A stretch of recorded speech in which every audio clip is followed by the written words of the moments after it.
ठंड में बढ़ती चोरी रोकने को लेकर पुलिस अलर्ट, रात की गश्ती बढ़ाने का निर्देश एसडीपीओ।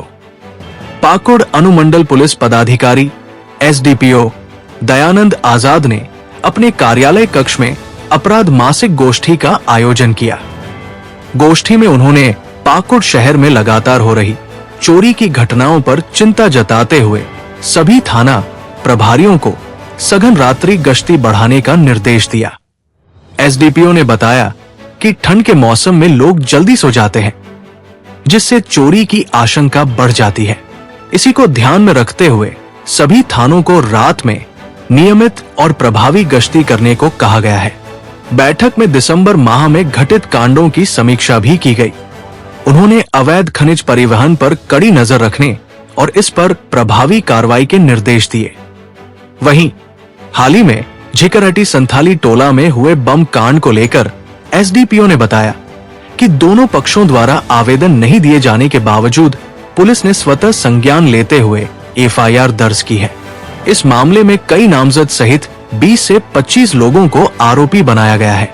एसडीपीओ ने कहा कि आरोपियों की गिरफ्तारी के लिए ताबड़तोड़ छापेमारी की जा रही है और वे देश के किसी भी कोने में हों, जल्द ही गिरफ्तार किए जाएंगे। आज की मासिक अपराध गोष्ठी माह दिसंबर की मासिक अपराध गोष्ठी है।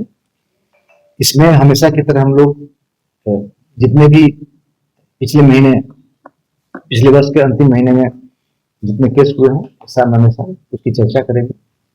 उसमें कितने निष्पादित हुए हैं, कितने रह गए हैं, जो रह गए हैं उस पर क्या एक्शन हुआ है, और इसके साथ ही थाना प्रभारियों को ये निर्देश दिया गया है कि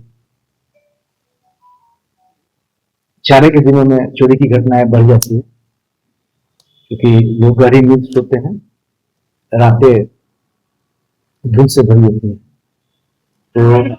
तो सजग होकर के अपराधियों पर नजर रखें, अपने गश्ती को सघन करें। सघन गश्ती अपराध को रोकने के लिए बहुत कारगर माना गया है।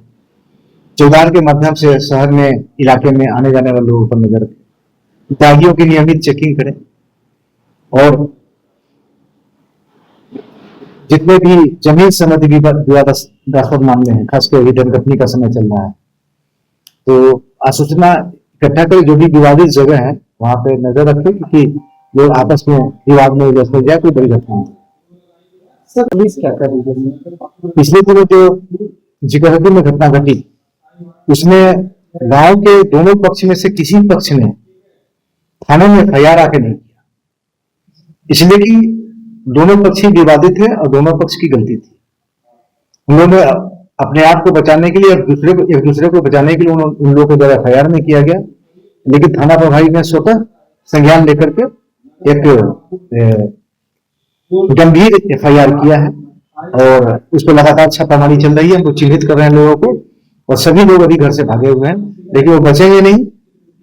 पुलिस में का स्पष्ट निर्देश है कि जो समाज में गंदगी फैलाने वाले लोग हैं, जो समाज में बमबारी करने वाले लोग हैं, उनको बख्शा